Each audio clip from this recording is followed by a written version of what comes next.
Welcome to episode 36 of the World of Screens podcast. Merry Christmas from the World of Screens podcast. Reviews on today's show. We got a stacked show. We've got the SpongeBob movie, The Search for SquarePants, Sentimental Value, Rental Family, Anaconda, and The Housemaid. It's Boxing Day in Australia, not at the time of recording, but at the time of you listening to this. And that is a big old movie day for our country. I'm Nick Barrow, the founder and film editor at World of Screens, joined as always by Mr. Peter Gray from the AU Review.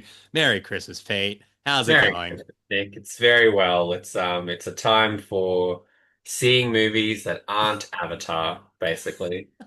Tell that to $350 million of the world, Pete. God damn it. Yeah. Well, some things you can't change, but guaranteed in like a month's time, no one's going to be talking about Avatar. Until that inevitable Avatar 4 announcement comes, and then we'll wait 7 years for people to Yeah. chime up about it again. Or the 5 hour uncut version pops up on Disney Plus or whatever it is. But for now, I'm very happy to talk about other Any movies that are in the Anything world. else? Well, we Anything got else? five of them to talk about today. Big boxing day, Big Boxing Day. big boxing day, which yeah is always traditionally a big movie day, and I Mm. like that this year it's like because usually Boxing Day there's always like one like massive like tentpole It's movie I always almost. tell people it's like the Lord of the Rings and The Hobbit Yeah, all came out yeah, on Boxing Day. Like so yeah. they were like huge releases then, yeah. And this year it's sort of like more like there's like a lot more original stuff. There's like Yeah. smaller stuff. It sort of seems to be catering for almost like Something if you for want, everyone. yeah, if you want action, if you want comedy, if you want drama, if you want family, if you want thrill, like it's kind of which is really nice to see like smaller Yeah. films sort of have their moment because Boxing Day, yeah, like it's just everybody goes out to the movies on Boxing Oh, Day. when I worked at the cinema, it Yeah. was even like we would open after lunch on Christmas Day and we would Well, yeah, show those movies a day early. yeah, yeah, Every one of those sessions would sell out. Like Christmas yeah. Day, Boxing Day are two of the biggest days of trade for I cinemas. mean, I'm as much as I would want to avoid them, I'm going on Boxing Day to see a film again that we might be talking about later on. Oh, interesting. So yeah, I'm not going to be able to avoid the rush, but I'm hopefully going to go to a cinema that's one of the lesser ones, so that way I don't have to deal with. Not one of the chain No, cinemas. yeah, I'm Look, just going to deal with nonsense. That's what I'm going to say. let's hope. Let's hope that is the Let's hope. case. But yes, it is one of the films we will be talking about today. Before we get into all those reviews, as always, if you're watching us on YouTube, thank you. You could like, subscribe, leave a comment, help get us in the algorithm. If you're listening to us on Spotify, Apple Podcasts, or your preferred podcasting platform, that is a tongue twister when you say that I really feel like fast. it's one of those good, like unique New York, unique New York. It's almost Red like leather, yellow leather. preferred podcast platform. I Say it think 10 it, times quick. Yes, we're gonna be really good at enunciating words, which is helpful considering we do a yeah, podcast. and like we talk to people all the time, We but talk for livings, basically. But if you're listening to us, make sure you subscribe and download the episodes. Help us get into other people's feeds. While you're subscribing, head to worldofscreens.com. Jump on the emailing list there. You'll be getting an email on Christmas Day. It's a Christmas Day email this year with all the reviews for everything we're going to be talking about. And follow at World of Screens on Instagram. All the support's incredibly helpful. So we're going to kick off with two really quick reviews because I've seen these. Pete hasn't had a chance to see these yet, and I'm just going to run through my thoughts really quickly. First and foremost, the SpongeBob movie, The Search for SquarePants. So of I'm a course, SpongeBob head. I'm a child of the late 90s, early 2000s when Nickelodeon reigned supreme.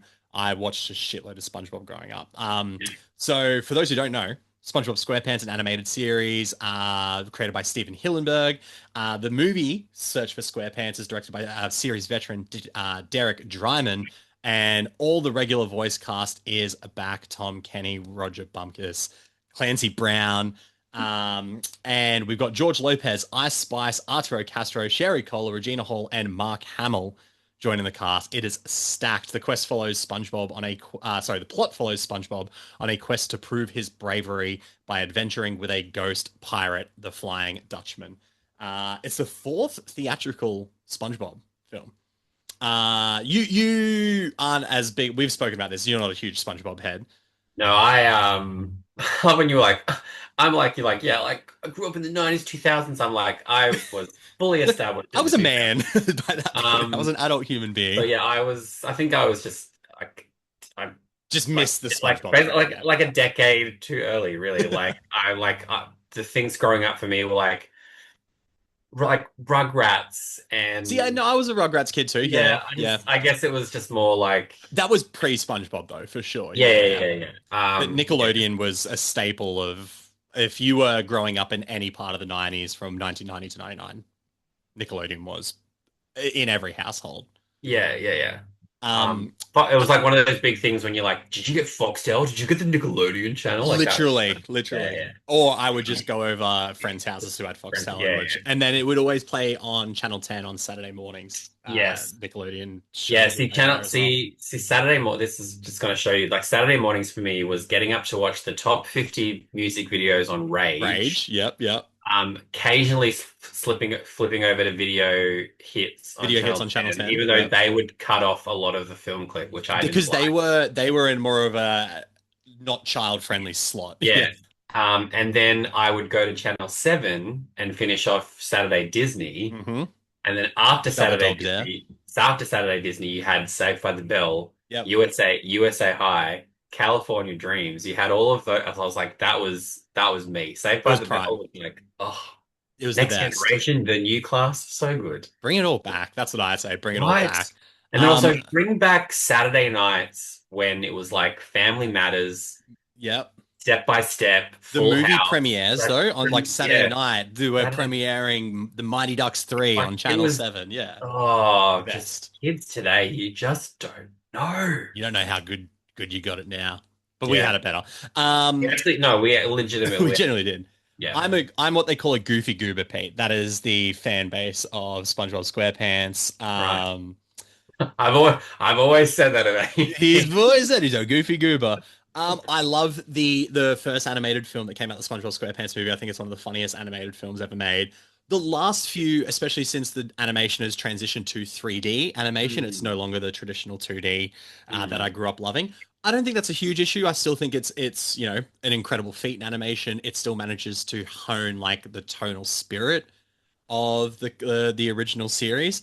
mm. Um, it's actually a really sweet movie. It's probably the SpongeBob movie that has like the most message, like message at its heart. It's Right. about, like we said, it's about overcoming fears and bravery. He basically has to go on this quest with a cursed pirate voiced by Mark Hamill and find his way back to the real world. He gets drawn into like this underworld and he's like a ghost SpongeBob basically. Right. And he has to tick off all these things on a list of challenges and like one of them is like he has to get moxie about himself and he has to be brave. It's trust me, it's great. Question. Answer. If we decided not to endure the awesomeness that Sure. was Ella McKay, Sure. do you think, as someone who hasn't seen SpongeBob or any of Uh, the films, how do you think I would have it's a good taken? question. That sounds weird. How do You you would think have I would have thought taken you SpongeBob as a goofy gooner? Um,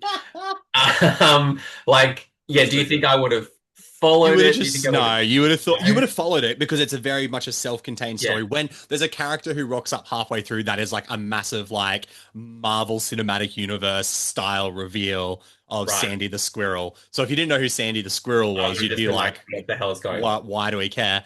Okay. Spoiler alert for anyone who was really excited to see the search for SquarePants. But no, you would have just thought it's like it is that type of my type of humor where you feel like every part of this movie was written under the influence of drugs. Right. It's a Right. trippy Oh, film. I've It's always had that like assumption that it's very much a show that you like yeah, pop a gummy and watch pretty SpongeBob. much. Yeah. So I feel like just in an overall experience, we chose the better thing that day to go see Ella McKay. Because Right. despite hating that film, we had Oh, fun watching it it together. was I mean, yeah, it was the three of us who were kind of like this is where we need to be on a Saturday morning. Literally. Yeah. But yeah, no, it's random, it's silly, but like I said, I think it is one of the at least the theatrical release versions of SpongeBob that has like the most heart. Yeah.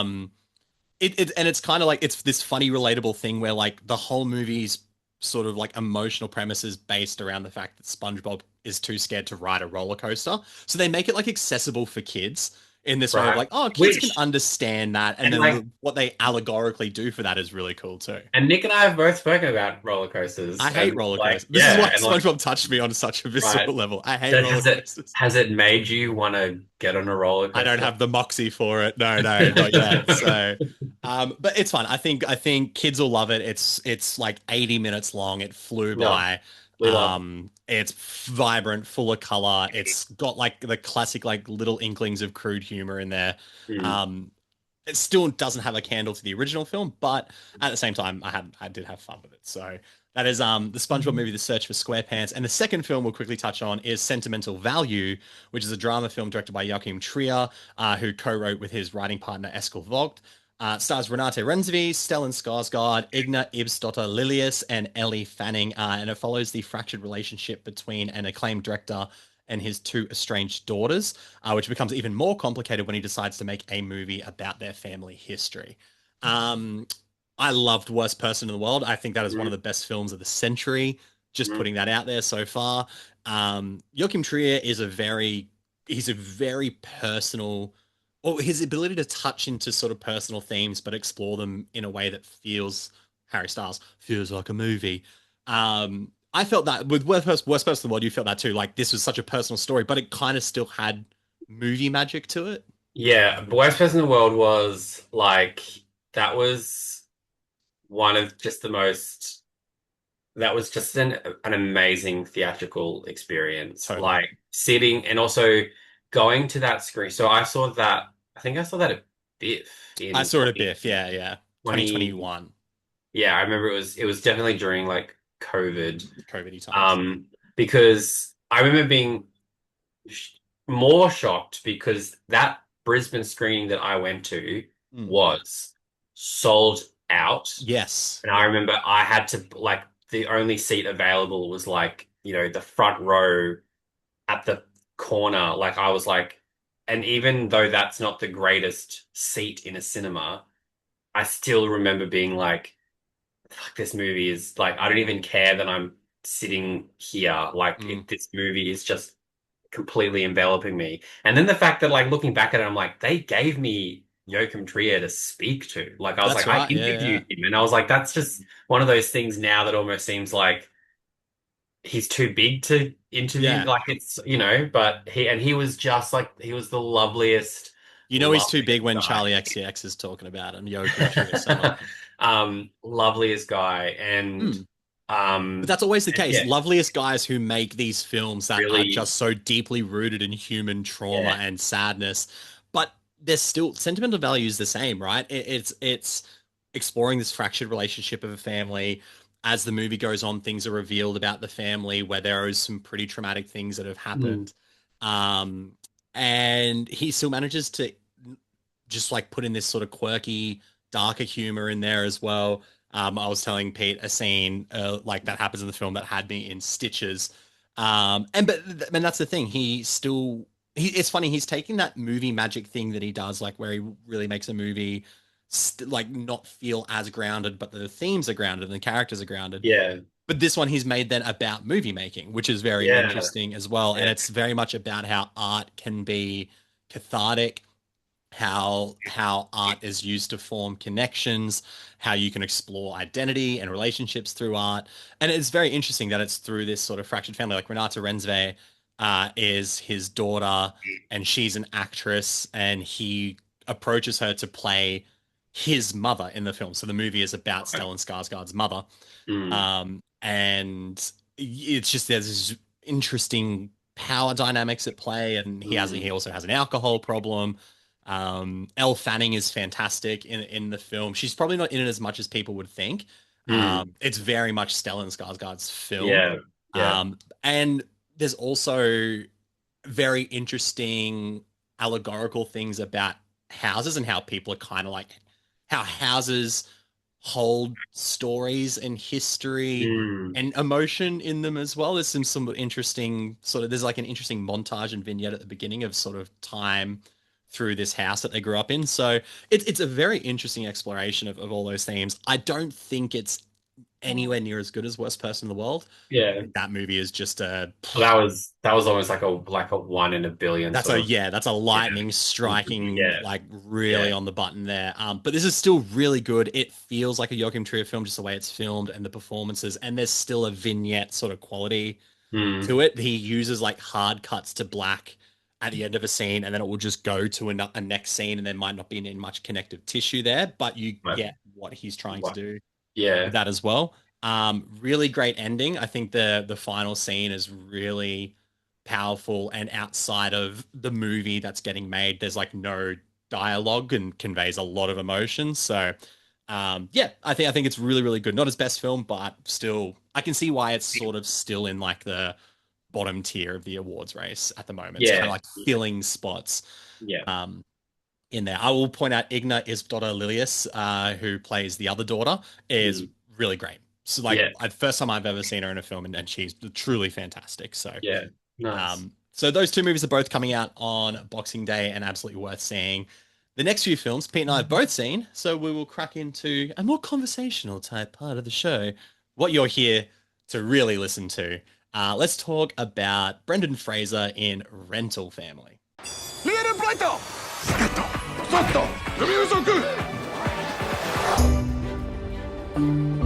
The market here isn't the same anymore. It's half the rate, twice the work. But I got you a gig and the pay is actually pretty good. What's my part? So, Rental Family is a comedy drama film directed by Hikari, who co-wrote the script with Stephen Blackett. It stars Brendan Fraser as an American actor based in Japan who begins to work for a rental family agency where he fills in hired roles for strangers. The film also stars Takehiro Hira, Mari Yamamoto, Shannon Mahini Gorman, and Akira Emoto. You saw this a while ago. You interviewed Brendan Fraser and the two Japanese. So yeah, I interviewed Hikari, Brendan Fraser, and then Takehiro Hira and Mari Yamamoto Yeah, together. All lovely people. incredible, I saw the incredible clips you put up people. from Um, the Yamamoto and yes, I Hira was video. very happy with the response I got for that one. Yeah, just like it's so like you read about this premise and you think, oh, this is ripe for farcical comedy. Like you feel like this could be Totally. so Fish out of exaggerated. water. Yeah. Yeah. And I was so taken aback by just how like not that like I was surprised that it was emotional, but this is an emotional movie. It's very like life affirming in some weird ways as well.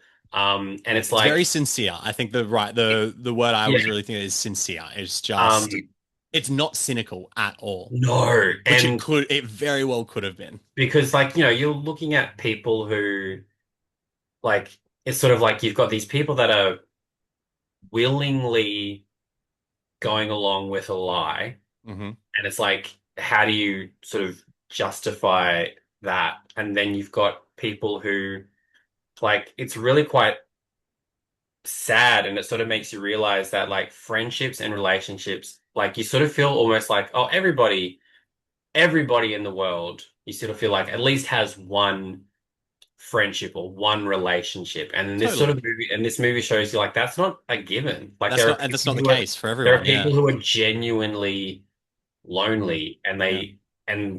they've got this service that for however long in the day they feel like they have someone. And it's really like it makes you just go like fuck, like I'm so appreciative of who I Yeah. have in my life and the fact that I can like you know, whatever's going on, you just go, there's always someone who you can just be like, hey, like things are You can shit, lean right? on someone, right? Yeah. And Um, it's interesting that it's that exact premise is examined in a an American man in mm, Japanese culture. I don't yeah. think this movie works if it's a Japanese man in Japanese culture. You need that That like, cultural difference of him being like because he's a struggling actor. yeah.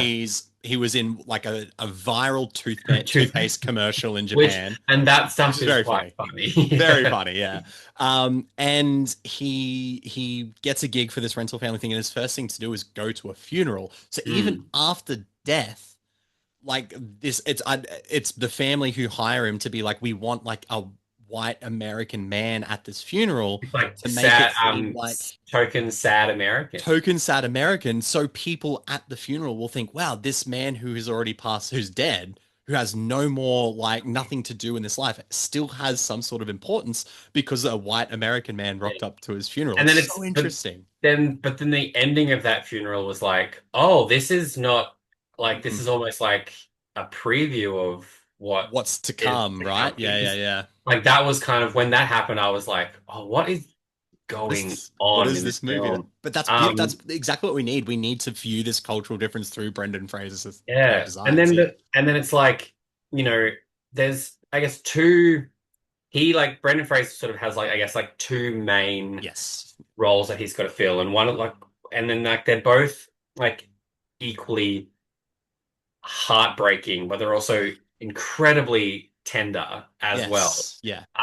One of them is the daughter of this very famous actor who's got dementia, and she's like, I just need you to like interview him so Yeah. that Pretend to be a journalist. he's Yeah. able to like still like Recount relive his stories and his stuff. glory Yeah. days essentially. And then there's the other story, which is the It's probably the bigger of the two. bigger of the two, Yeah. where this woman is like, I need to get my daughter into a very prestigious school. She can't really do that unless she has like a father, like on paper, essentially.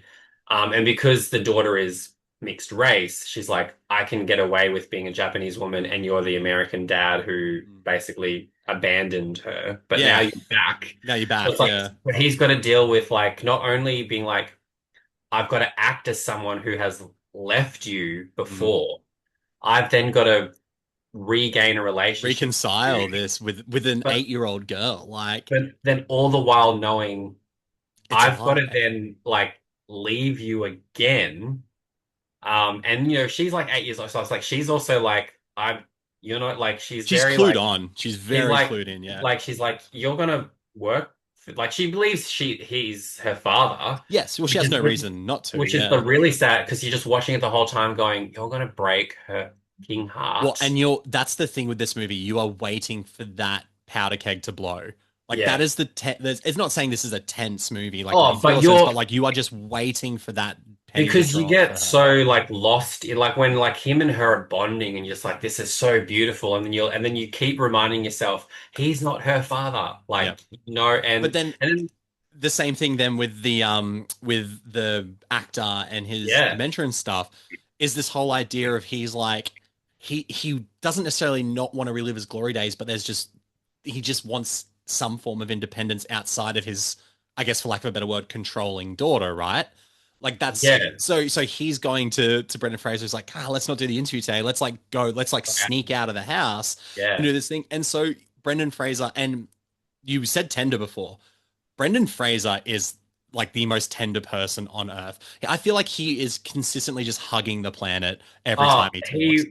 It's like perfect even for this role. Even speaking to him, he just had the most gentle, like just the way that he was like talking, and you just look at him and just go, you just want to be like you. I was like, I want to give you a hug.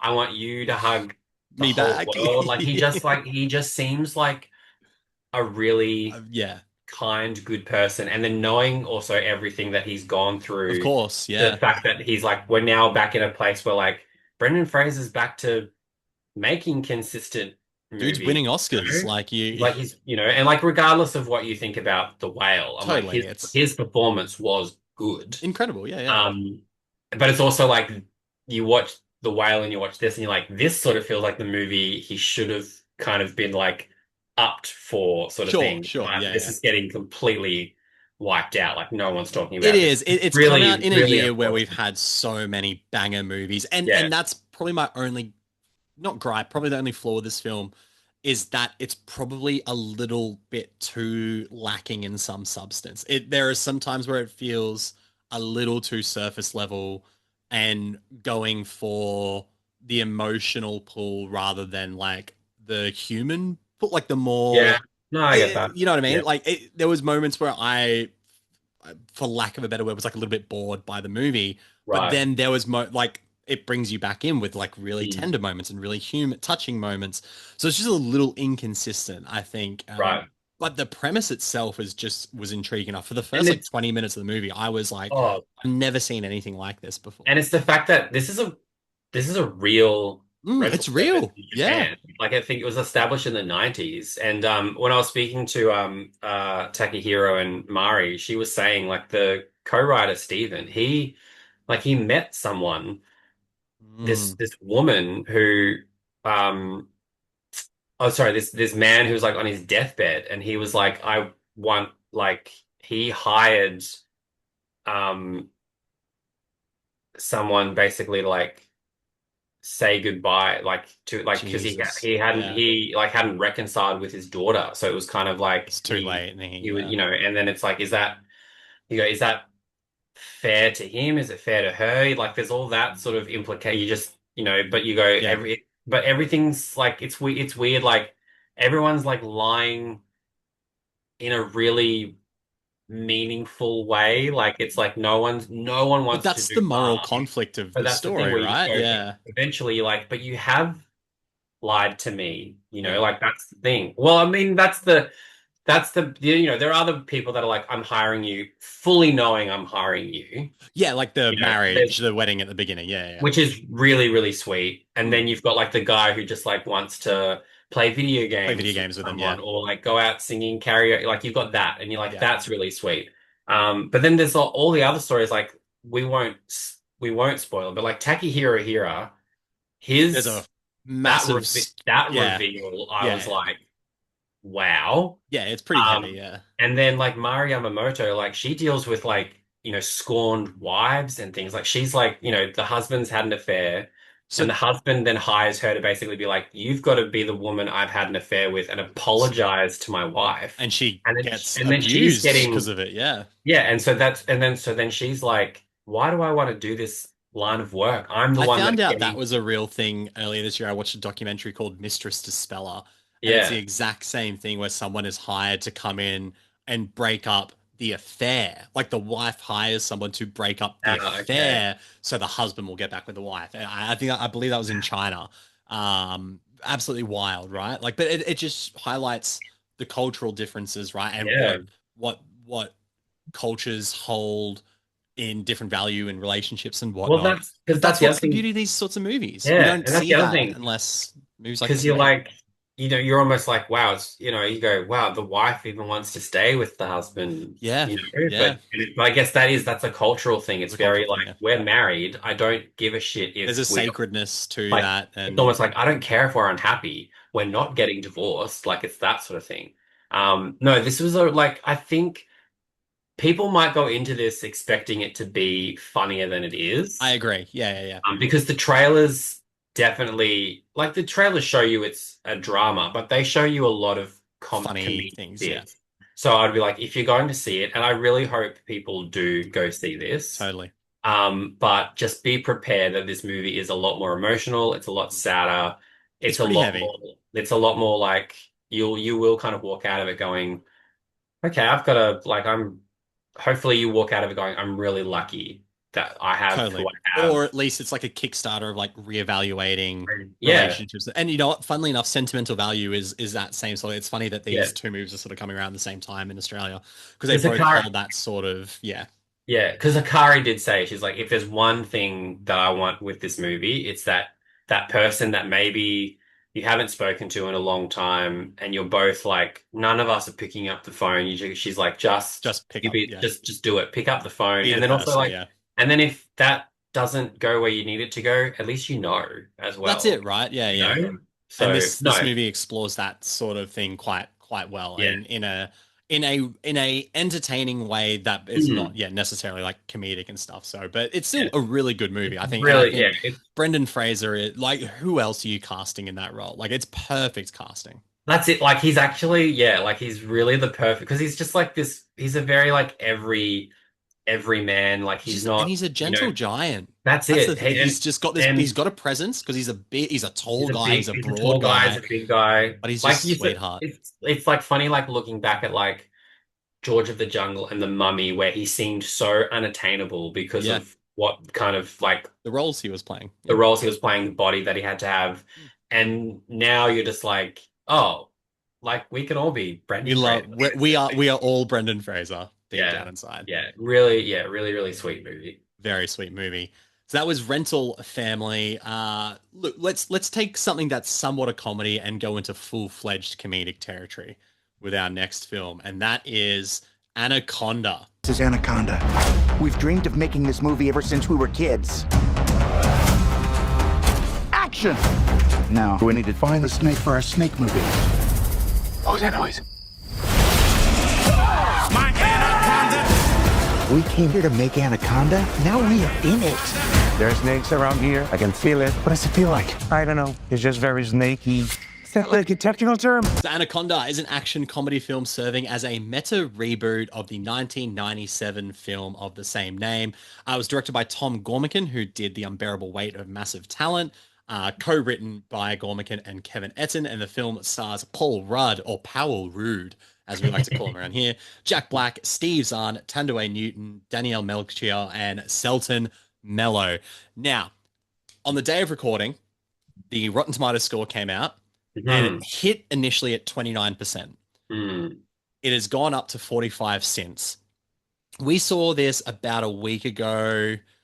I walked in being like, and I only had watched the original film for the first time the day before. I understood its cult status. I was like, I get why people are having like a resurgence of this film. I didn't love it, but I had fun with most of it. So I walked into this being like, I don't know what to expect. I'm assuming with Paul Rudd and Jack Black, it's going to be like pretty silly. Pete and I sat together, as we do for pretty much every movie we go to. I don't think there was a point we weren't laughing. From the fucking first frame of this film, we were in stitches for 90 minutes. And we might have been the only two, because there were definitely jokes that really got us that went over other people's heads. Yes, sure. But no, so like, I guess going back to like SpongeBob in terms of like childhood, like what childhood was like, I was 13. Right. When yeah. So perfect age. Yeah. I saw this in the cinemas. It was just like, it was like, oh, this back when you wouldn't call John Voight's accent problematic. basically, before Jennifer Lopez had like, even though in this movie, like even as a 13-year-old, it was one of those things where you're just like, she is gorgeous. Yeah, she's absolutely stunning.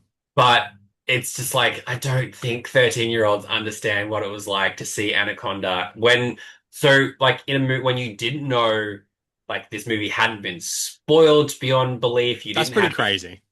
You didn't have the internet to tell you every little thing. Like It was just like, you went into this and you just like, you knew it was going to be a big, silly, action movie. Yeah. And I own this movie. I've watched it many, many times. I have a lot of fun with it. Like, yes, it's silly in a lot of parts, but like it still does hold up in terms of like some of the action's really good. I saw I have the Blu-ray copy. I'm like, the transfer's really good. Some of the CGI is actually really solid for 1997. It's a mixture of like CGI and like animatronic, right? Yeah.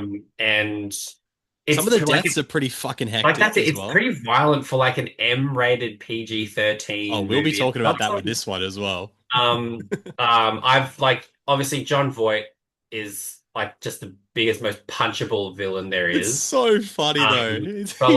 But also Wilson. Like Jennifer Lopez, Ice Cube, Owen Wilson, Eric Stoltz, Danny Trejo. Danny Trejo's in the beginning, yeah. And also Kari Wara, who isn't really someone who's she, out of all the people in that movie, she's not the one who really went on to do much. She was in the show Sliders, though. But she has a reaction to a death scene that is genuinely like... It's like blood-curdling, yeah. Incredible. Like, I was like, this is how people are meant to react to someone dying in a movie. Because, like, when people die, it's always very, like, a little bit of a cry, and then, like, they literally, like, move on. Yeah. This is like, once it happens, she's done.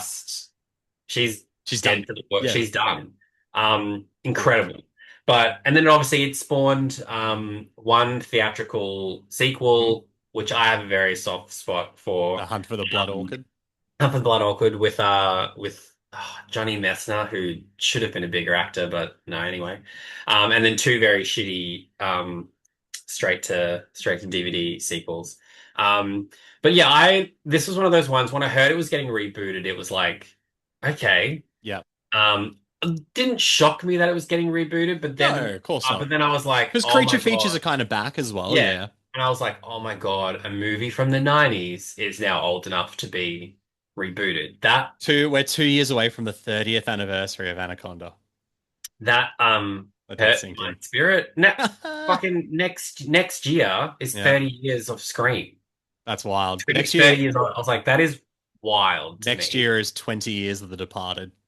Like, Fucking it's so wild. like it's so crazy because it's like movies growing up for us. It was like when a movie came out in the 70s or 80s, Yep. and you're almost like, oh, it can be remade in like 10 years' time. Now that's where we're getting. That's where we're now. at. Yeah. And that's where we've Wild- got Anaconda. Wild to think that a movie that we have both grown up with at Yeah. some point is going to be remade, and I'm going to be like, no, no, I don't want Well, I guess that. that's what's like Scream has done that with the requel, the Yeah. reimagining, the continuation. But yeah, so this one is like it's very meta, it's very self-aware, but I Oh, like wow, that, yeah. I like that this one was like we're remaking Anaconda, but we're going to like make it as people who grew up watching Anaconda who want to Yes. remake Anaconda. So I was like, I like the way that they Yes. went around, and then also the fact that in the movie itself, they joke about the fact that Sony are rebooting Anaconda, yeah. which is a really great way to like where the story sort of shifted to. And sort of then leans a bit more into the Anaconda-ness of it all. That's when we get a lot of the action. That's when we get a lot. Look, I mean, as much as this is a meta comedy about the current state of Hollywood filmmaking, there's so many fucking jabs about how there's a great scene, like moment when they rewrite, Paul Rudd and Jack Black are rewriting the script, and they're like, you know what we need? And like, what? It's like, we need themes. We need intergenerational trauma. We need like, it's just, and he's so good when he rereads it, and Paul Rudd goes, wow, you might just be the white Jordan Peele. Like, it's funny. It's super on the nose. Tom Gormican, who did Unbearable Weight of Massive Talent, another movie that is itself its own contained story that is saying so much about celebrity and idolizing movie stars and stuff. He brings that same sort of really sarcastic meta comedy here. It's just elevated to a new level of goofiness with Paul Rudd and Jack Black inspired casting. Like, these two are perfect for what this movie is. Yeah, like that should give you an indication that it was like, yeah, this was always going to be a comedy first and a horror movie and a silly comedy. It's a silly comedy. Yeah, and but the one thing that I think that Nick and I like really like got out of this, I was like this film loves films. It's a movie for movie nerds. Yeah, like it's like a love letter to like that movie you grew up with, and like holding it so close, and then like making shitty films with your friends and the Squatch. And then, like, as we said, like I was like, it's very spiritually aligned to Tropic Thunder. It's got way more in common with Tropic Thunder than it does obviously with 97's Anaconda. Not as R-rated as Tropic. Not as R-rated, and obviously Tropic Thunder does the satire a lot better. I think Tropic Thunder is like an untouchable comedy, but this one is just having a lot more fun with the insanity of the premise. Like, and Tropic Thunder gets insane, don't get me wrong, but like this one is far sillier, but intentionally. Very intentionally. And then when it leans into the actual Anaconda attacks, it's so over, like people die in this film in gruesome, disgusting ways, but you laugh every single time. But also the tension in those scenes with the Anaconda is properly white knuckle. That's the other thing. I was like, as much as this movie solid jump scares. As much as this movie is a comedy and it's aiming for that first, there are some sequences where Tom Gormican, I was like, he utilizes like silence really well, and a Tom Gormican horror film would be fucking sick. Because you're watching it going, there's a like you take all of the laughs out of it. You're like, there's a giant fucking snake here, and like snakes are just, I hate snakes. Like, Like like even watching the original Anaconda, I'm like, like I know that It's gross. I know that this is a fake snake, but like when it opens its mouth and you Yeah. see it's like the tongue, the hole in the, I was like, It's oh, gross. It's gross. I don't like so it. yeah, but like I really hope that people don't see like its rotten score and just go, oh, of course, Anaconda's gonna be shit. Like I was like, I think this It's is just a so much, fun movie. it's so much fun. Like So many I movie references. yeah, I get like this. I'm hoping this will be one of those ones where it's like, yeah, okay, critics are at 44%. I'm one of the positive Yeah, yeah, 44. yeah, for sure. But like maybe the audience will end up being like 89% or something like, Yes, you yeah.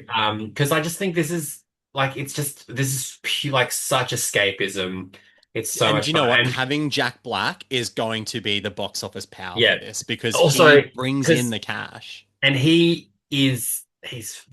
we'll just say there is a scene involving a pig Pig, that yeah. is quite possibly one of the funniest sequences So of ridiculous yeah. and it just in stitches. Like that's what I was like. Jack Black and Paul Rudd are perfect casting Yeah, and they're real they funny. have a They're good good back and chemistry. forth. But it's Tandem, worth pointing out the yes, true comedic treasures of which this film. was not expected going into this Well, because there's obviously two of them as because well you've got Jack Black and you got Paul Rudd. You're yeah, like I'm in good hands with with those these two. guys. Tandem Newton, will just say is kind of like is like the heart of the film. She's kind of Yes. grounding a lot of it. I She has a few good like zinger moments, yeah. one-liners, but I did she's say in very my much review that it was just unfortunate that her character Claire and Danielle Melchier's character in that story is very underwritten. Like yeah. they're kind of Yeah, Danielle just Melchior was a there. bit like, oh, this is It we could have done without it. yeah, yeah, honestly, yeah, you take it, yeah. But we'll say like Steve Zahn, who Comedic gold. we both and we are, I think I love him. we were both like, he's so underrated. Like I want more Steve Zahn he's so in good. everything. Um, He plays like we find so out his backstory is he used to work at the wedding photography videography place with Jack which we'll Black just and say, he was Jack Black loves making wedding movies as like horror movies, Yeah. and everyone's like, I just can't. They're like, I want Let's the have a one where swim. we're holding hands and we jump in the end. He's like, yeah, all right, Fun, cool. fun. But we found out Um, Steve Zahn was fired because of an incident where he was under the influence of drugs and alcohol. And then the rest of this movie, he's like pretty much under the Under the influence. influence He's of always drugs like, and alcohol. he's like, I'm so sorry. He's great, but it is Selton Mello Like, who stole the movie for me. and you're like, He's the wait a snake minute. wrangler who they hire to use the snake, a Sam, smaller snake in the film. Santiago. Santiago, the Um, snaky. yeah, he has like I guess a an anaconda that's like A normal size like maybe a a normal baby. sort of like one anaconda? that he's like it's okay, he's not going to hurt. And the funny thing is that snake actually isn't going to hurt anybody. No, no. But when he's like, just put it close to your face, just like when he's like, It'll be okay. give it a kiss, it'll be okay. And that because then you're like, so I understand, and then that leads to a very very funny moment One of the funniest moments. as to why they then need to get a bigger snake. But Selton Miller he's comes into this film with like this like wiry-eyed intensity. like you of, think like- he's going to be like wild, like unpredictable, and like, oh, we're gonna have to like he's the villain of them. Like you just don't know. And then he starts talking, and he gets these lines that are like, Oh my God. it's almost like they're like a beat too late. Yes, yeah. But, His comedic like, timing is so it's good. so- It's so off so kilter. good. Yeah. There is not spoiling much, but obviously when they have to go find a bigger snake, you can kind of assume what happens. Yeah. And Paul Rudd has something to do with it, and he comes to apologize. So he's like, "Hey man, I'm sorry. Like, you know, I've had friends die before." And he's Like- and something really goes, "Was your friend a snake?" He's like, No, he was a human person." He's like, I guess that's still sad. Yeah.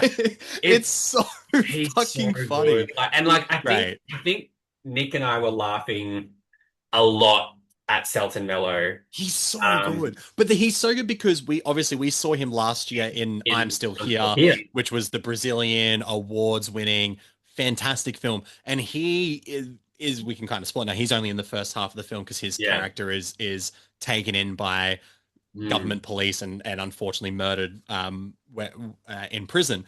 But like there is a shot in that film, the scene where he turns around and looks at his wife for the last time before taking her to her place, which is one of the most impactful movie scenes of last year for me. Yeah. So and he's very charming, that film. He's a family man. He's a politician. He's, you know, got a lot of charm about him. But then he just comes out the gate with this, and it's just comedic timing is perfect. He plays like the off-kilter snake wrangler. Like there is some like John Voighterisms like coming out of him in that as well. Pete's pull quote was used on the advertising for Anaconda. We love it. Selton Mello DM'd me a couple of days ago. I fucking what the hell? And he was just like, thank you so much for the compliment. He's like, this is my first Hollywood film. And I was just like, dude, I want to see you in everything. And then of course, I sent like a 4-paragraph thing about how much I loved I'm Still Here. And I was like, you're the best thing in that movie. Freaked out, geeked out with him. But I want to see him in more stuff. But he just showed he's got it all. He can do action, comedy, and he can do drama. Selton Mello, the MVP. Yeah, I think that was kind of one of the things that we were both like, this is not where we thought this was gonna go. I did not expect this movie at all to be what it was. I'm so grateful for that because it was one of my favorite movie experiences of the year.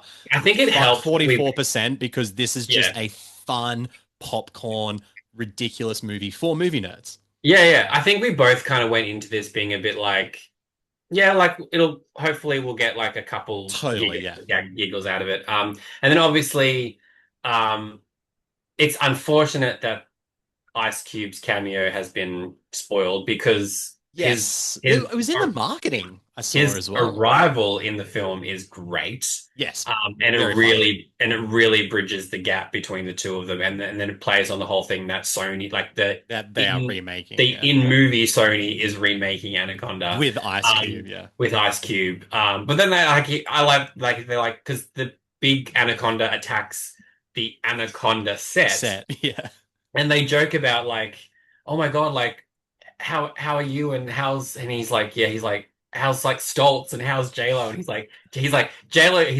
J-Lo's got that money. It's like she's gonna be fine. I love they go. He says like she's Jenny from the Block. She'll be okay. Stoltz, okay. I'm not so sure about. So I like that they were very much like honoring the original, and then without saying anything, we'll just say stay for the end credits. There is a little stinger. There's a nice little thing that makes you go, well, maybe Sony will actually Anacondas, or as in the movie, the Anaconda. That's so good. Very funny. It is it's such a fun movie. I think people are going to be very surprised. Also, like if you're watching it going, oh my god, this is so dumb, you're like, that's the point. They haven't gone out to make like a serious version of Anaconda. I was like, here's the Anaconda. Thing. That's exactly what this movie's making fun of. Yeah. The fact that Paul Rudd and Jack Black's characters are so sincere about making an Anaconda movie that's going to make a difference and tackle social themes. Yeah. And then it's funny because the payoff of that at the end is actually quite hilarious when, I mean, no spoilers, but they make a documentary that wins lots of awards. Yeah, about their making of Anaconda as someone else was making Anaconda. But that's exactly what the movie's making fun of, is that not every fucking movie has to be about something or has to have themes. It can just be a fun, funny, action-packed movie that is stupid and silly, and 90 minutes of your time's not wasted. That's exactly what Anaconda is. It's one of my favorite movies of the year. Fuck what the other critics think. I saw so many comments underneath that Rotten Tomatoes review. Exactly. I saw some of the comments underneath the Rotten Tomatoes reviews like, yeah, this was expected for something like this. Fuckers, you haven't even seen the fucking movie yet. I'm like, we know that this movie isn't actually out for the. You don't like fun. Yet, so, that's what I'm getting from you. Merry Christmas. Quick question. Answer. Nick. Yes. If you had the ability to remake a childhood film, what would you do? Hmm. See, so many of mine are already perfect. Like Holes came to my mind quickly, but I love Holes. Or like I don't Yeah, want to you touch that movie. yeah, I you love Holes. do. What did I watch a lot growing up? Do you know what? Hmm? I'd remake the Spy Kids franchise. I think you Yeah, could do yeah. like a modern take, like Bring back like bring back Glen Powell. bring back Glenn Powell, bring back Daryl Sabara, bring back Alexis Vega. Yeah. Um, but do it in the sense of like it's still a fun movie, but maybe the action, like less of that Robert Rodriguez Right, CGI, yeah, and I maybe a get bit you. more of like Yeah. the gritty Spy Kids. No, I think Yeah. that'd be fun because that was one that I loved growing up. What about Yeah. you?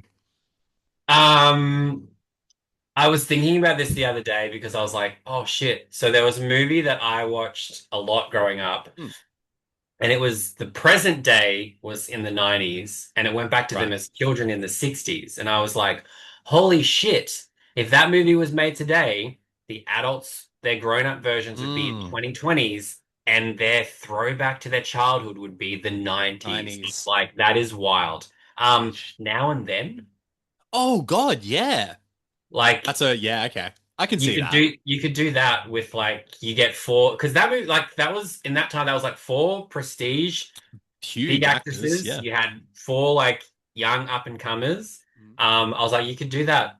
You You can could do definitely that do now, that and now. you have them going back. You have them reliving their childhood in the 90s, and I was like, that would be so much fun to watch. That Like would be a really fun movie to watch, what the yeah. 90s was to so many people, where you just able to you go outside a lot, and you would rent movies and you would not have a mobile phone, and if you failed in school you failed in school and Yeah. teachers didn't like let you pass everything because snowflakes. But yeah, I just think that would be something That would be fun, fun. I think. Yeah, yeah, but it pains me to be like, oh, my childhood Is go what the 60 is what the 60s is was in the is 90s. the then of the then. Yeah, yeah. Oh yeah. But But all in all, Anaconda, brilliant, loved like, it. go Have fun. like Just go have have fun, fun. go have fun. It's a crowd movie. It's a big Yeah. crowd movie. And so I hope for both of the competitions we ran, I hope everyone enjoys their free tickets because Enjoy. Merry I sent mine Christmas. out and I'm like, you better enjoy it because you all willingly entered. So yeah. That they did indeed. And another competition that we ran, Pete, was for the final film that we're going to talk about. Which I'm going to This assume was like a really big success for you. big Yeah, success. Big yeah, success for world screens. this I've had competition phone was. calls about this movie. I've had people emailing me being like, "Have you chosen the winners?" I'm like, "Yes, and it's not you. Can you Sorry. not?" I was like, "Can you not email me?" I'm not a fan of that either. Like, Like, please don't message me about yeah, like whether you I'm won or like, not, if because you it's just haven't an awkward won, conversation. I'm not a because I'm fan of like, it. yeah, you haven't won. Sorry. But But still go yeah, see the movie regardless. yeah, like that shouldn't Support stop you. But like, cinema. I was like, I don't. I was like, this familiarity. I was like, no, I don't want We're it. not there yet. No. But the final film we're talking about is the novel adaptation, The Housemaid. It's like fucked. It's a crazy story, actually. Yeah, I agree. I want to watch. Guilty as charged.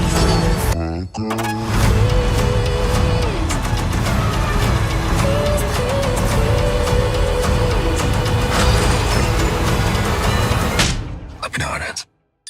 So The Housemaid is an erotic psychological thriller film directed by Paul Feig from a screenplay by Rebecca Sonnenschein. It's based on the 2022 novel of the same name by Frida McFadden. The film stars Sydney Sweeney, Amanda Seyfried, Brendan Sklenar, Michelle Maroney, and Elizabeth Perkins. The plot follows a young woman with a troubled past who becomes the live-in housekeeper for a wealthy family, and their seemingly perfect life unravels when she discovers the household hides dark secrets. Now, I'll be the first to admit, not a film that screams Nick, to be fair.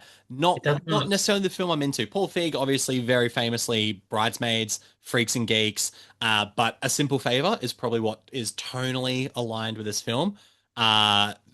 Peter Gray has a poster of A Simple Favor in his house. It Dude, is a film you enjoy immensely.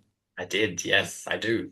So, and you would agree, this is very much tonally in line with that. But this is, to me, and I didn't love A Simple Favor. I can appreciate what it is, but Right. it's not a movie that I've thought about and gone back to watch. But my takeaway for that would be this is the far pulpier, Mm-hmm. far more adult, Mm-hmm. and far more insane version Mm. of the genre that A Simple Favor lives in. Mm. I took Rhiannon and Braden to see this at the previous screening because Braden had read the book.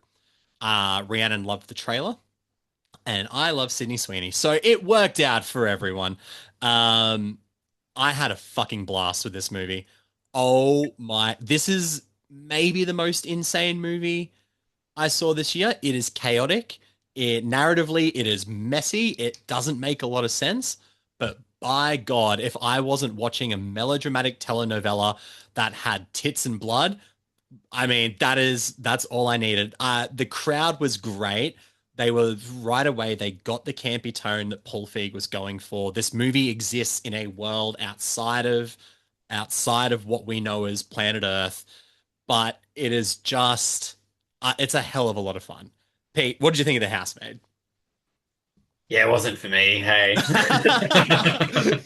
Pete's like, I'm gay, but I'm not Like, that fucking gay. No. So it's quite funny that other people have been like, this movie's like this is like tailor-made for you, and I'm like, I yeah, got messages about that. Shout out to our friend Darren from Darren Movie Reviews. He was like, once I saw it, he had saw it just before us, so I was like, what did you think? And then by the yeah, time I got out, I saw it. He's like, he said, I'm intrigued to find out what I thought of the film. He didn't know if I yeah, was going to love it, but he was like, it's Pete will love it. And I was yeah, like, yeah, okay, yeah. that's all we need to know.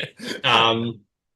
Yeah, I like because like yes, a simple fa I like loved A Simple Favor. I also really have a soft spot for Another Simple Favor as well. I never Um, finished it. I got the yeah, screener and I it never is it finished it. isn't like Another Simple Favor is like goes completely over the top, but Yeah, okay. I still surrendered to it. But yeah, I like The Housemaid. I was like, look, it's got everything that a hot-blooded gay man needs. Like I think Paul Feig really understands how to balance the line between like campy, Mhm. but also like not taking the piss out of the genre either. Like Not taking the piss, but he manages to make it darkly funny and campy, but there's also genuine tension and yeah, like the stakes feel real yeah, at points in this film for sure. yeah. It's dark. It's his darkest Like movie for sure. I was like, yeah, like they don't hold back on like because obviously it's very much like the first, we'll say the first like hour and a half Sure. Yeah. is kind of like moving at like everything's going ahead as normal, we'll say. Like Sure. Sydney Sweeney gets the job working as a housemaid. Amanda Seyfried sort of promises her the world and is like, it's going to be great working here. And then like the morning she gets there, Amanda Seyfried is like A erratic different and person, chaotic, basically. completely different Yeah. person. And then you start hearing all these little things of like, well, you know that she's been in the mental She's been in the asylum. psych Like ward. Yeah, she yeah. tried to like kill her daughter, and like God bless her husband for like sticking by her. Like you sort of get this, Speaking and then of her, God bless her husband, Brendan Sklenar, who has biceps the size of my fucking head. um, I There don't is a think sex scene in this film where whether you are gay, straight, bi, whatever, there's something for everyone in that scene. I think there's Jesus a whole fucking look. Christ. There's I don't want to take up time because We could do a as I, whole podcast as I on that. mentioned in the last episode, I was like, I am now fully obsessed with Andrew's Clean. I was already look, Phoebe can attest to the fact that when we saw It Ends With Us, Yep.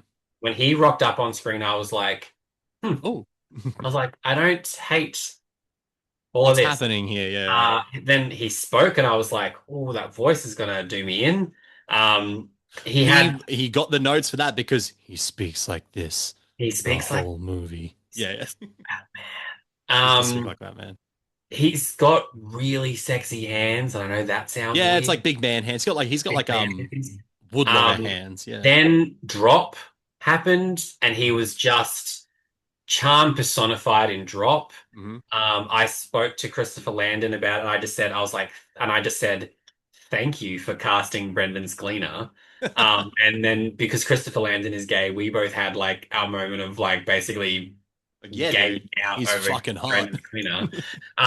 And then you get him in The Housemaid, and I was like, as much as this film is very much like Sydney Sweeney versus Amanda Seyfried, like that's what this movie is. It's Yeah, like for sure. essentially At its it's core, like yeah. it's upstairs, downstairs in a lot of ways. Big time. Yeah, yeah, But he is absolutely like he's gonna walk away. Like I think he'll be the one that walks out of this like the best. This was because his. it's This like was his big breakout. I think. Like, because It it's Ends like with Us surely plays a part. Ends but, with like, Us this is was yeah. Well, I mean, It Ends with Us was ultimately overshadowed it's the by 1-2 punch, right? Like he's done It Ends with Us. Drop just didn't get seen by enough people, but this is going to be seen by a lot of people. yeah. And he is going to walk out of this being like, done. He's a star in the making. And the fact that like yes, he's incredibly attractive, and they make a joke about his smile, and I'm like, yeah, they make the joke about his smile being able to get him out of anything, but fuck, when he smiles, you just go, yeah, I believe everything he says. Like he's actually like his looks are actually like he needs to be this good looking for this role to work because of everything that it reveals. Now, obviously, we're not gonna spoil because if you haven't read the book or anything, you need like let's just say every scene from about 40 minutes on is just a reveal. Yeah. There is just information and shit revealed right until the end. But then and it's like that last 40 minutes the last half an hour just is takes a huge turn into We'll say areas you would not expect. like the closest thing will be it does get very Gone Girl, where it changes. Yes. It changes your perspective on characters. Yeah. And that when that happened, I was just like, but again, I've got to praise Paul Feig for that because it is a really campy movie until it's not for a bit. And I was so scared that I was like, don't change the tone to this now because then you'll just undo all the fun. Yeah. That's come. But he does the serious bit he needs to do the stakes, and then it goes back into, and then he just ramps the chaotic. Then he's like, oh, you thought I was done, motherfuckers, and then bang. And then which makes for a great audience experience. Yeah. Some of the shit that happens that last half an hour got some of those visceral reactions from our crowd, and it was so fun. So if you have read the book, then obviously certain things are gonna not hit as hard. Sure. But I will say they've changed a few things that, from what I've heard as well, a lot of people like the film almost does it better. Interesting. Okay. There's one particular character who does more in the book than in the film. Mm-hmm. But it's kind of funny that when it comes to the reveal of everything, you realize this character who feels like they've just been lurking has a reason for lurking. Around. But in the book, they have a much bigger arc, so to speak. Yes. Okay. But fuck, like this is just works for the movie because like that character is in it as much as they need to be for sure. Yeah. Yeah. But like obviously Brendan Gleener's great. Like Amanda Seyfried, like I know that this is her movie. Like she's getting obviously a lot of awards chatter for Testament of Anne Lee, and rightfully so. But also I'm like excited to see it. I haven't seen it yet. And I'm also like, I'm not saying that this is Oscar worthy, but I'm like, and this isn't high art in any way. We know this, but I feel the same way about Anaconda. That's the thing. Like these absolute commitment that she puts into this film, like her performance, like it would like perfect. If her performance didn't work as well as it did, this movie falls apart.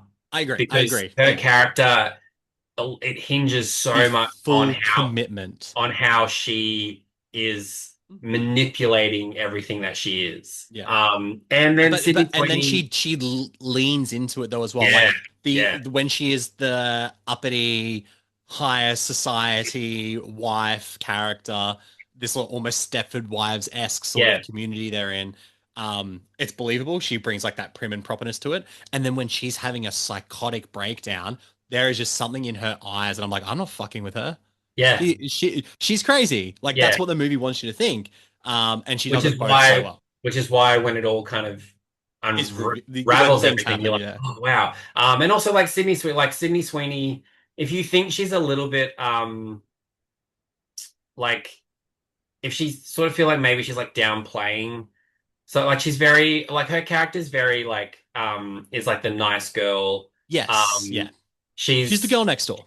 and she's basically like I need to keep this job. So she's kind of like she can't have a Well, she's running away reaction. from something as well. Yeah. Like she And it's needs to like really she's keep her shit together. yeah, so she's not able to react, Yeah. which some people might go, if Amanda Seyfried's like fucking doing everything she's doing, you almost want Sydney Sweeney to like I mean, fight back. without spoiling too But much, she has a parole officer. Like that's what yeah, we know, and she needs to do so certain things to keep there's her a parole. reason why and then why Sydney Sweeney feels a little bit more subdued for Sure. most of it, but then everything makes sense at the Yeah, end of the film, and that's when Sydney Sweeney's able to like really come alive, and I agree. She's really great in that third she's act. got some great stuff in the third act. So I Yeah. think like if you are kind of like, oh, she seems, especially in comparison to Well, Amanda this was Seyfried me. as This was well. what I said to you. I was like, I don't think Sydney Sweeney had what I needed out of the campiness for the first bit.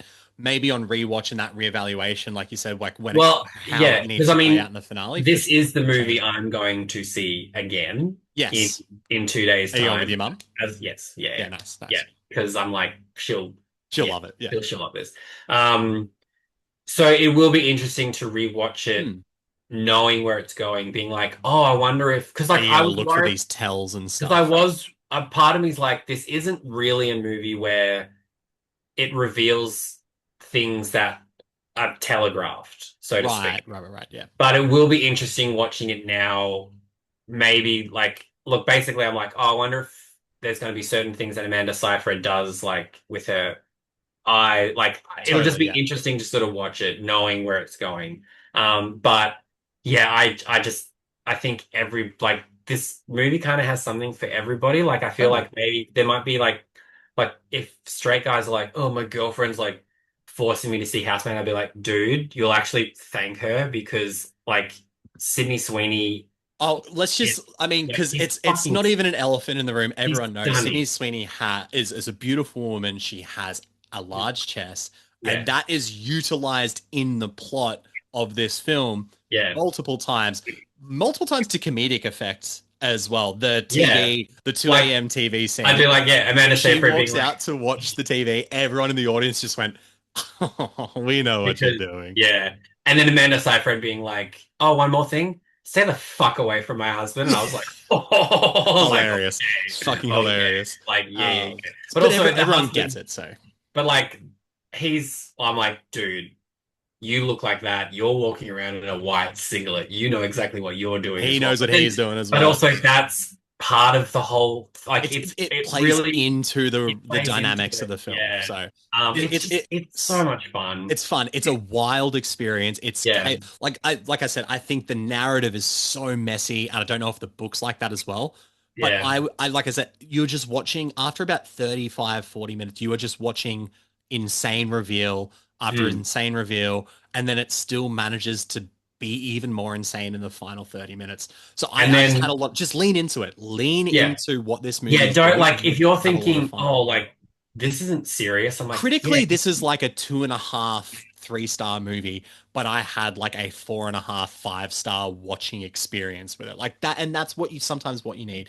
This and yeah. Anaconda, same way Rental Family and Sentimental Value are doing a similar thing. Anaconda and The Housemaid are perfect movies for Boxing Day crowds Mm. because you just go in a group and you just go, this is wildly fun. This Yeah. is what we need. So Yeah. something for everyone. Something for everyone. Yeah, just so like yeah, so much fun. So much fucking Yeah, fun. very very excited to rewatch it and like that'll be getting added to the collection. Yeah, I'll be definitely getting the 4K of this. I'm Just I think it'd guessing be I'm guessing like March or April, I reckon. maybe we'll probably have to. Unfortunately, being we love Studio Canal, but unfortunately they don't release a lot of 4Ks here, so we might have to import that one. But you guys did do it for Dangerous Animals, which was a very nice surprise. Is that Studio or was that Kismet though? Oh, that That's was Kismet. Mm. Because Life of Chuck was only on Blu-ray. But It's Christmas. Let's bring the cheer up. I might have to. Might have to import. But you know what? This movie It's worth it. should get a 4K release here because it's like Agreed. it's a big one. So It's the big one. we know that Sony are going to release 4K for Anaconda shortly. And I'll be getting that as well. Will do, yeah. But that is The Housemaid, and that is the big Boxing Day episode of the World of Screens podcast. Big Boxing Day. On your preferred podcasting platform, it's the Big Boxing Day podcast. Thank you all for listening, and thank you all for listening throughout the year. We've had a lot of fun doing the show. We got one more episode coming out this year. That is the New Year's Day episode. On that episode, we'll be talking about The Coral, starring Rafe Fiennes, and Song Sung Blue with Hugh Jackman and Kate Hudson. But in the meantime, head to worldscreens.com, latest film, TV reviews, competitions, award expert articles, and much, much more. Pete and I are going to be resting up over Christmas, but we'll still be posting. So if you want to see what Pete's posting, where can they find you, Pete? Oh, where's Pete's posting on his preferred podcast platform? Pete's posting on the preferred podcasting platform on the Big Boxing Day.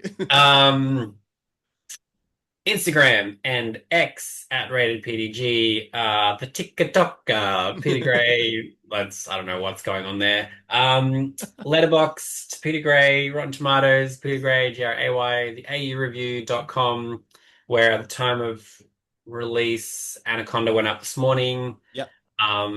Housemaid Review's doing really, really well. Thank you for everyone for reading. I had just had my interview with Molly Feathers from Called Midwife has just gone up. Oh, that show's been around forever. Yeah. You know, BritBox giving me the goods. We've just released our competition for the Coral, so get in on that. There will be a few things posted, but I am also giving myself a much needed break. But there will still be the official best films of 2025 article to go out. But I can also not release that until next year because I've still got stuff to watch. Still a few things to catch up on as well. So just all of the things, you know where to at this point. And then if you don't know where to find me, Nick will just I'll point you in the right direction. Look things up. But you have to find me first. That's it. And where can they find you, Nick? At Nick Slicksfix on Instagram, X, TikTok, and Letterboxd, novastream.com.au. I just put up an hour's worth of My Hero Academia season 8 interviews, the final season. Some great chats there. But most importantly, worldscreens.com. That's where you can find everything and anything that your heart desires, as long as it's got to do with movies and TV. Thank you all for listening. I hope you all had a good Christmas. Enjoy your Boxing Day festivities, and we'll see you on the next episode of the World of Screens podcast.